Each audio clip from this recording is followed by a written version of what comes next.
Bonjour, ici Marc de chez Hollandais pour présenter la nouvelle venue, la Venue 2020 version Trend. Alors,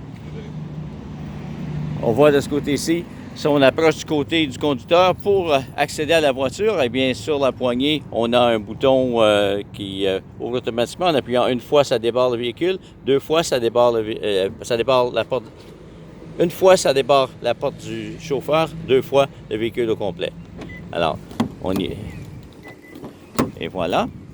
Si on entre à l'intérieur de la portière du côté du chauffeur, on peut y voir le bouton pour changer la direction des rétroviseurs de côté, à gauche ou à droite avec ce bouton aussi. Positionner les miroirs avec les flèches directionnelles. Un bouton pour verrouiller ou déverrouiller le véhicule, cadenas fermé, cadenas ouvert. Ensuite, les contrôles de fenêtres de la voiture, les fenêtres avant, les fenêtres arrière, un bouton à l'arrière pour verrouiller les fenêtres partout dans le véhicule. Si on va à côté du siège du conducteur, ici on voit le levier pour la porte du réservoir d'essence. Sur le côté de la porte du siège du conducteur, on voit cette manette ici qui nous permet de monter ou descendre le siège en pompant, et en arrière, la manette qui contrôle le dossier. Au bas, à gauche du tableau de bord, on peut voir le levier pour ouvrir le capot. Et si on remonte vers le tableau de bord,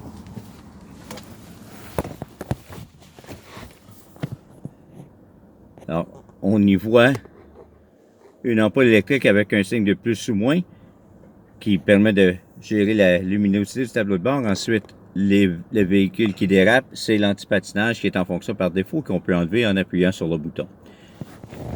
Si on va du côté de du levier pour la signalisation, on y trouve aussi le contrôle des phares en le plaçant en position automatique, auto.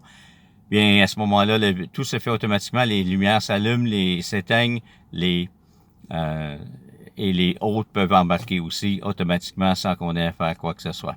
Alors ça, c'est pour le levier de signalisation et le contrôle des phares.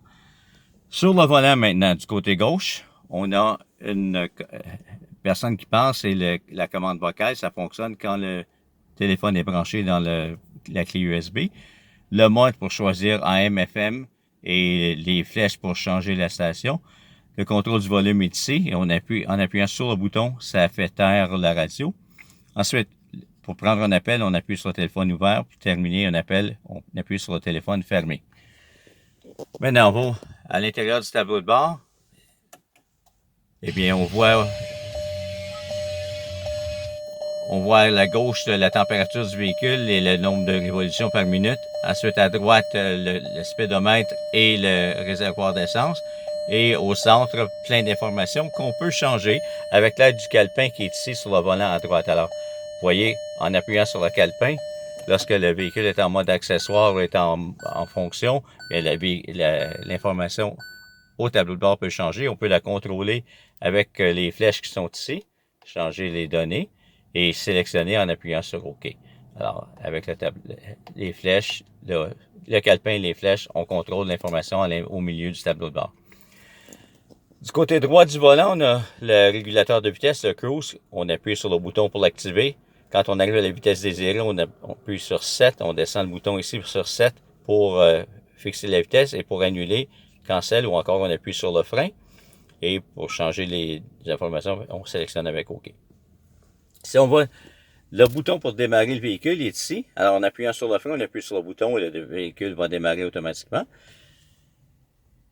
Le bouton pour allumer la radio et on voit l'écran de base, l'écran d'accueil de la radio qui est là.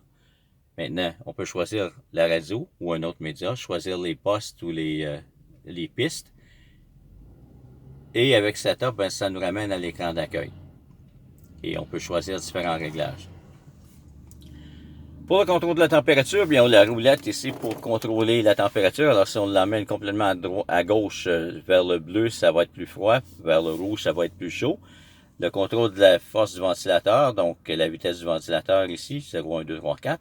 Et complètement à droite, on a la direction de la ventilation, donc on peut l'envoyer. On peut l'envoyer vers le passager, vers les passagers au sol seulement, avec les dégivreurs et la chaleur vers les passagers.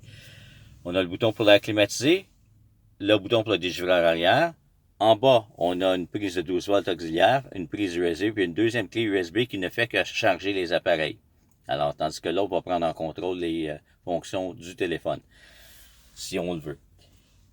Le levier de vitesse, derrière le levier de vitesse, on trouve le contrôle du siège chauffant pour le chauffeur, du volant chauffant, le mode de conduite qu'on peut voir en mode économique, où on va prendre moins d'essence, on va avoir moins de puissance, le mode normal, ou le mode sport, il va avoir un maximum de puissance et va consommer plus d'essence.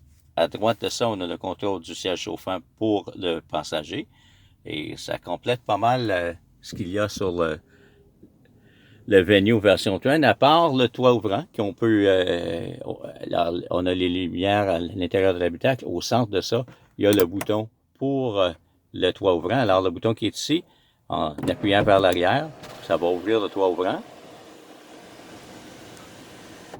Et en appuyant vers l'avant, ça va le refermer. On le voit refermer ici. Alors, c'est la version Trend de la Venue 2020 chez Hyundai.